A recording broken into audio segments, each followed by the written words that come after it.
Estamos no episódio 45 do Conecta. Conecta é um podcast que trata do processo penal em debate, especificamente de temas atuais do processo penal. Sou Nereu Giacomoli, advogado e professor da PUC, comigo o também advogado e professor da PUC, Marcos Eberhardt. Hoje trataremos do futuro da Lava Jato em 5 pontos principais. Podemos iniciar tratando do processo penal. Esse seria o nosso ponto primeiro, ponto número 1. Da nossa Constituição Federal, nós podemos inferir que o Constituinte adotou o sistema acusatório de processo penal. Basicamente, o sistema acusatório, ele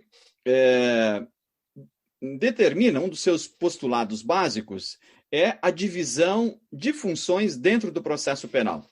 Assim, não pode o investigador acusar, como regra, o juiz não pode investigar, a defesa não pode acusar, não pode concordar com o Ministério Público e também não pode concordar com o juiz. Há uma divisão de funções dentro do processo penal, ou seja, cada sujeito processual possui as suas funções a partir da determinação constitucional no artigo 129 da Constituição Federal, lá no artigo 144 também da Constituição, que trata da investigação criminal. Mas além das funções, dessa divisão de funções, há uma divisão de poderes também dentro do processo penal.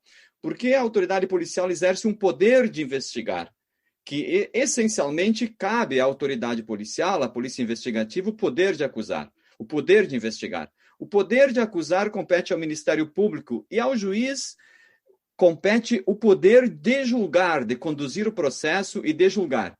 Não o poder, na medida em que o juiz ele passa a exercer o poder da autoridade policial ou do órgão acusador, nós não podemos falar num processo penal legítimo, num processo penal válido, num processo penal adequado conforme a Constituição Federal. Então, esse é o primeiro ponto. No caso da Lava Jato, segundo a decisão do Supremo Tribunal Federal, segundo os votos que já foram divulgados na decisão que ocorreu no dia 23 de março, há demonstração, há prova de que o juiz, no caso, não se portou como um terceiro imparcial, alheio aos interesses das partes. Então, o próprio acordo... Lá em 2000... Lá em 2006, professor Nereu, junto dessa ideia do sistema acusatório de processo penal, junto com o professor Alexandre Bisotto e com o professor Augusto Jobim, nós escrevemos um artigo, e dentro desse artigo intitulado Sistema Acusatório, uma necessidade do processo penal constitucional, nós perguntávamos ao leitor qual o sistema de processo penal que elegeríamos, se pudéssemos, para nortear uma ação penal em que nós, de forma, evidentemente aqui, apenas didática, ocupássemos o polo passivo. Evidentemente que nós elegeríamos aquele sistema processual que colocasse o juiz na sua posição de julgador, equidistante das partes e, portanto, fora de uma ânsia em fazer cumprir o direito penal, presumindo a culpabilidade normalmente do preto, do pobre e da prostituta. Então, a gente tem, desde lá, uma ideia de que o sistema de processo penal eleito pelo legislador constituinte é um sistema de processo penal que coloca justamente o julgador distante disso, mas dentro de uma ideia de um imperativo ético do processo penal. E essa decisão do Supremo Tribunal Federal, que ontem veio a nosso conhecimento através desse julgamento do habeas corpus 164.493, oriundo lá do Paraná, especificamente aqui no caso um habeas corpus impetrado pela defesa do ex-presidente Lula, nos trouxe efetivamente uma mudança de dentro do Supremo Tribunal Federal para fora. Uma mudança que nós precisávamos, uma mudança cultural em relação a um novo processo penal que se desenha agora, orientado por um sistema acusatório e, portanto, mantendo o juiz equidistante das funções de acusar. Professor Marcos, vejo que não há como se falar em processo quando não há essa divisão de funções e divisão de poderes. Na medida em que qualquer dos sujeitos começa a exercer as funções e os poderes do outro sujeito, nós não podemos falar no que se chama de processo de um verdadeiro processo. É um não processo. É um não processo a tal ponto de que, na decisão de ontem, esse é o segundo ponto que nós podemos avançar, no caso da previsão legal de impedimentos e de suspeições, e quais são os efeitos da declaração de suspeição, e quais são os efeitos da declaração de incompetência, né? Nas hipóteses em que o juiz ele assume as funções de outro sujeito processual, ele passa a ser suspeito para julgar.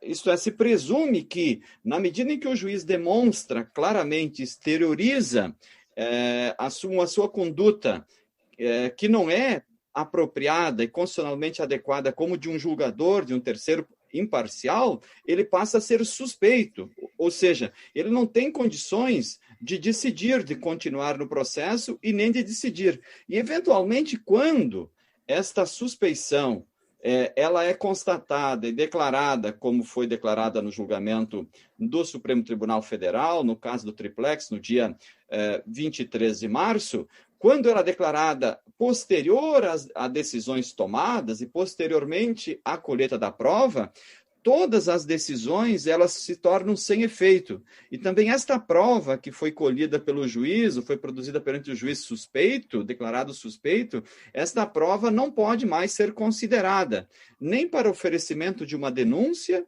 nem para um processo e nem para uma condenação, uma absolvição posterior. Então, essa prova é como se não tivesse sido produzida.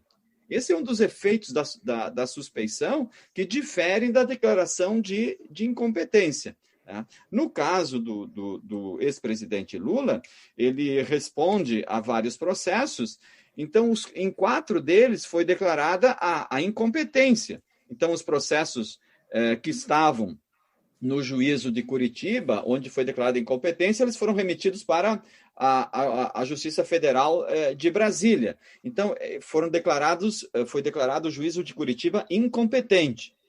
Ao se declarar incompetente, e especificamente no caso concreto, o Supremo Tribunal Federal já estabeleceu quais são os efeitos dessa declaração de incompetência, ou seja, a anulação das decisões que foram tomadas a partir do recebimento da denúncia. Tá? Mas, no caso do Triplex, além dessa remessa ao juízo de Brasília, também foi reconhecida a suspeição. Então, neste processo específico do Triplex, nem o que foi produzido antes do oferecimento da denúncia poderá ser aproveitado. Então, esse é um ponto, o segundo ponto, professor Marcos, importante, né, para se estabelecer quais são os efeitos diferentes da declaração de incompetência e da suspeição. Esse foi o motivo pelo qual o Supremo enfrentou também essa arguição que havia de suspeição no caso. Né? Isso, e veja que este é um motivo em relação ao peso da suspeição, esse é um motivo que leva o Supremo Tribunal Federal, por maioria, a receber a medida que foi utilizada para impugnar, ou seja, o habeas corpus, como uma medida correta, como uma medida válida para esse tipo de tema. E não é só. Na decisão, como o professor Nereu muito bem disse, o ministro Gilmar Mendes também alertou em relação à anulação desses atos decisórios praticados no âmbito da ação penal do Triplex, incluindo os atos praticados na fase pré-processual. Isso significa dizer que precisará ser feita uma análise apurada do que sobra em relação, principalmente do ponto de vista da prova, já que toda a prova, inclusive na fase pré-processual e nas cautelares, foi toda a prova autorizada pelo mesmo magistrado. Então, nós temos aqui realmente um efeito bastante nesse caso, até mesmo porque nós não podemos nos esquecer que esse habeas corpus, ele está há bastante tempo, e por isso também a demora nesse julgamento, na insistência desse julgamento, esse habeas corpus ele está trabalhando, na verdade, muito mais do que isso que se está se discutindo. Por quê?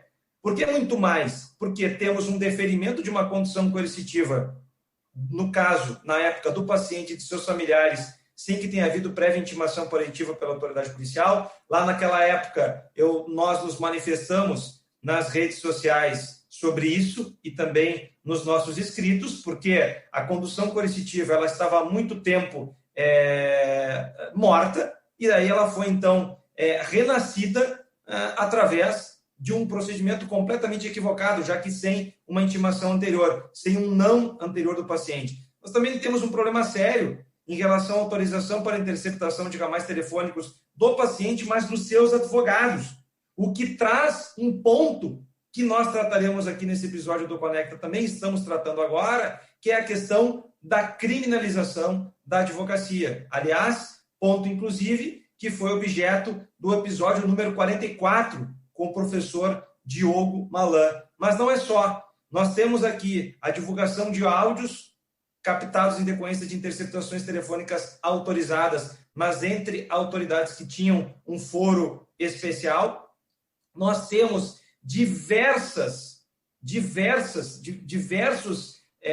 provimentos judiciais, todos eles em acerto com o Ministério Público, com a parte de acusação, ou seja, imputações dentro do processo, deferimentos dentro do processo, que são todos eles injustos, até mesmo a própria atuação, e me lembro muito bem da repercussão que causou do desembargador federal Rogério Favretto, que acabou concedendo uma decisão liminar em habeas corpus. Então, assim, esse habeas corpus aqui, professor Nereu, ele acaba trazendo muitos fatos, dentre os quais alguns nós estamos tratando aqui, mas veja a importância desse caso para o processo penal, para o devido processo legal no Brasil. Eu queria destacar também que a decisão sobre a suspeição, no dia 23 de março deste ano, de 2021, foi num habeas corpus. Isso também foi discutido. Porque, como regra, o Código de Processo Penal prevê que as exceções, ou seja, a alegação de competência e incompetência, ou da suspeição, ou mesmo nos casos de impedimento do juiz, elas são, segundo o Código de Processo Penal, são arguidas através de exceção, a exceção de incompetência, a exceção de suspeição, exceção de impedimento, etc. Mas também se admite que se pode alegar a suspeição e o impedimento, e se pode discutir também a competência do juízo através do habeas corpus. Inclusive, o próprio Código de Processo Penal autoriza os juízes e os tribunais a concederem habeas corpus de ofício diante de ilegalidades manifestas, como a do caso presente, que poderia ser concedido um habeas corpus de ofício, reconhecendo a suspeição por qualquer juízo por onde tramitou esses processos. Então, essa questão da suspeição até poderia ter sido decidida anteriormente, através de um habeas corpus de ofício, reconhecendo a suspeição do juízo. Poderia ter sido declarado isso bem antes, não precisava nem esperar o julgamento do habeas corpus no dia de ontem, claro que desde que houvesse prova da suspeição do juízo, né? Então, e também os casos que levam à suspeição do juiz não são exaustivos, porque o nosso Código de Processo Penal é de 1940, né? Então, é possível fazer uma adequação ao século XXI, que estamos, à realidade fática do século XXI, e reconhecer outras hipóteses que levam à suspeição do juízo, além daquelas previstas no Código de Processo Penal, como esse rol que foi elencado no habeas corpus de ontem, né? Então, nós falamos sobre o princípio acusatório, as questões de impedimento e suspeição, os efeitos também, e essa questão também da criminalização da advocacia, que foi objeto do episódio anterior, o professor Diogo Malan, é uma situação preocupante, né? Por quê? Porque há pesquisas, inclusive na Alemanha, que o juiz se identifica com a vítima. Né? Como regra, a identificação do julgador é com a vítima, não é com o réu e nem com a defesa. Né? Mas, por outro lado, também não pode haver um tratamento diferenciado do juiz em relação à acusação e em relação à defesa. Também não pode haver uma identificação do advogado, do defensor com o réu, com quem pratica ou está acusado da prática de algum ilícito. Tá? Então, não se pode partir do pressuposto que o advogado está defendendo, se ele está defendendo o réu, que ele também está envolvido nos ilícitos praticados pelo acusado. Não pode haver essa identificação. Tá? Então, o que se observa nos processos é cada vez mais, no dia a dia, uma tentativa de criminalizar o exercício da advocacia, com essas presunções que, via de regra, não se demonstram depois na prática. Então, esse realmente é o quarto ponto, né? E o quinto seria, professor Marcos, a questão da prova ilícita, porque havia uma confusão, né, de entendimentos sobre o que vazou, né, os acessos que os hackers tiveram nas mensagens, etc. Na realidade, isso não foi contabilizado ontem na decisão e nem poderia, né? Nem poderia ser utilizado ontem porque não era objeto do habeas corpus. Né?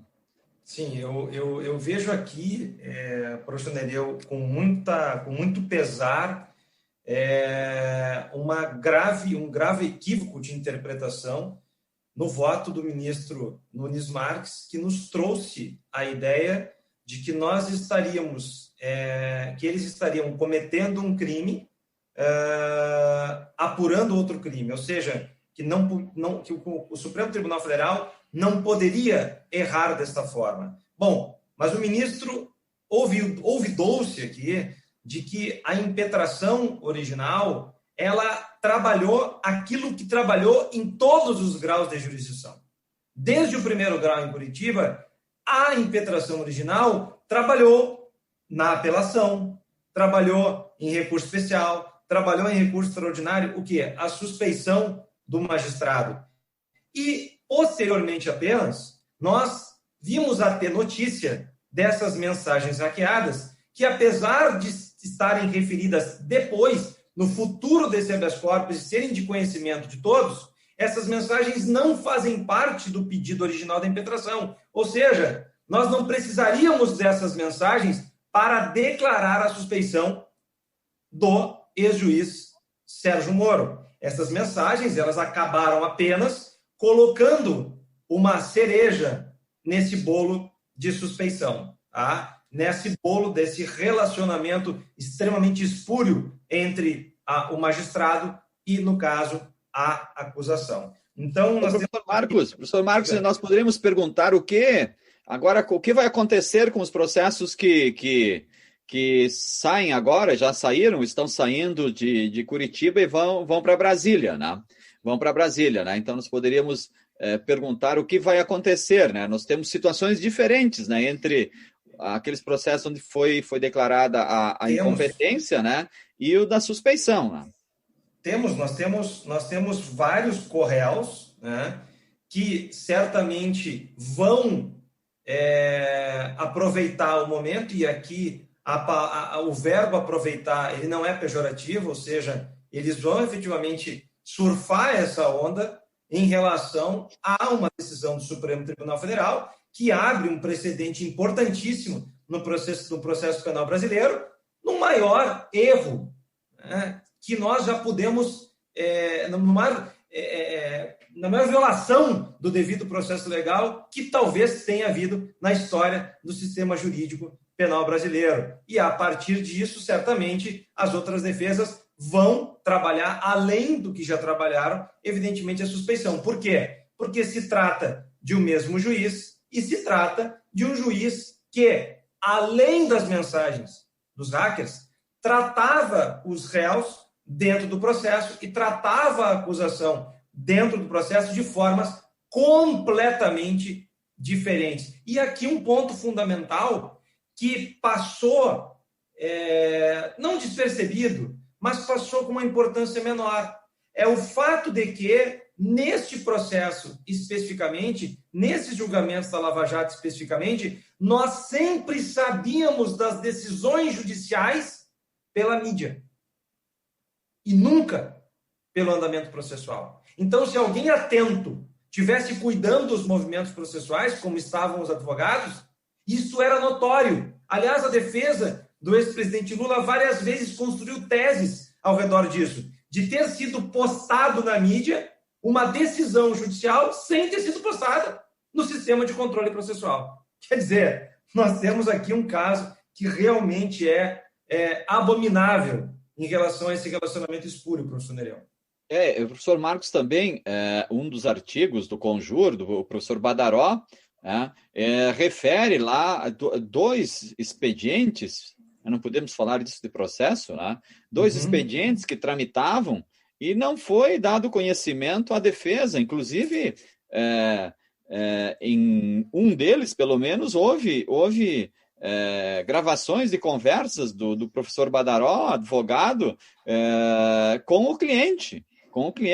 E esses expedientes passaram ao desconhecimento, né?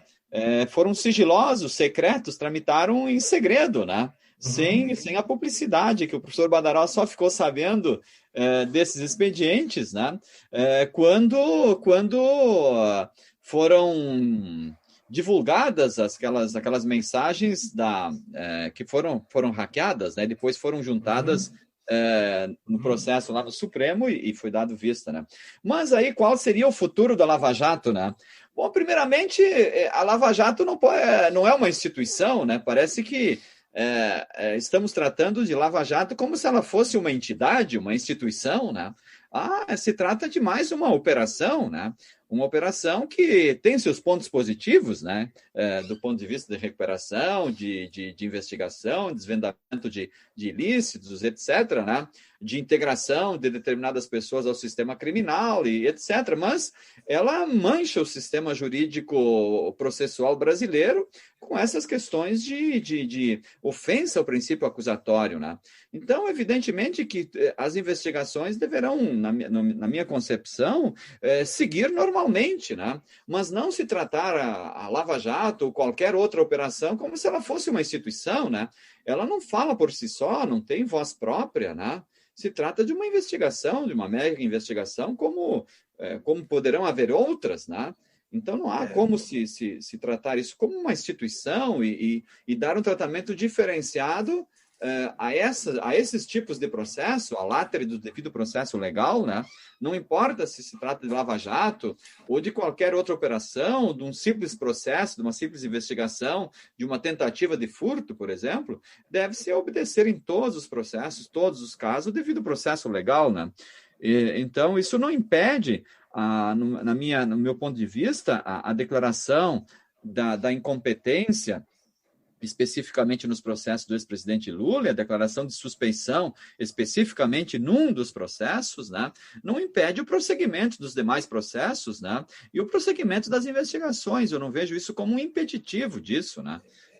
Não sei qual é a sua concepção, Marcos. E é claro que nós sempre deixamos muito claro e fomos atacados diversas vezes em decorrência do nosso posicionamento a partir da Constituição Federal, ou seja, a partir do devido processo legal. Não importa que o lado, e não se deve ter lado nesse tipo de discussão, mas a circunstância é que esses processos, essas investigações, elas serão retomadas no alcance dessas anulações, desde que, claro, não tenham sucumbido em relação à prescrição, o que é uma possibilidade, aliás, não é só uma possibilidade jurídica, mas é uma probabilidade em relação aos já condenados, no momento em que nós temos ali penas já apreciadas em sentença e processos que estarão reiniciando com uma circunstância bastante importante, que é o fato de que o recebimento das denúncias está anulado, assim como as sentenças estão anuladas, ou seja, nós temos todos os atos que interrompem a prescrição, segundo o Código Penal, anulados, de modo que, inclusive, a maioria desses fatos que ali naquele caso triplex, por exemplo, teria que olhar os outros para entender todos. No caso triplex, os casos que estão sendo investigados são casos anteriores a 2010, em relação à mudança que houve no Código Penal, proibindo a declaração de prescrição sob a ideia de uma pena inconcreta. Então, isso nós não temos nesse caso, de modo que a prescrição ela é realmente iminente. Então, nós estamos no episódio número 45 do Conecta, comigo, o professor Nereu Giacomoli, professor da PUC e advogado, e nós estamos falando sobre o impacto desse julgamento do Supremo Tribunal Federal e o futuro da Lava Jato. Compartilhe conhecimento pelo Conecta Podcast, no ar todas as quartas-feiras às 18 horas. Siga e compartilhe o Conecta. Um abraço a todos e a todas e uma excelente semana.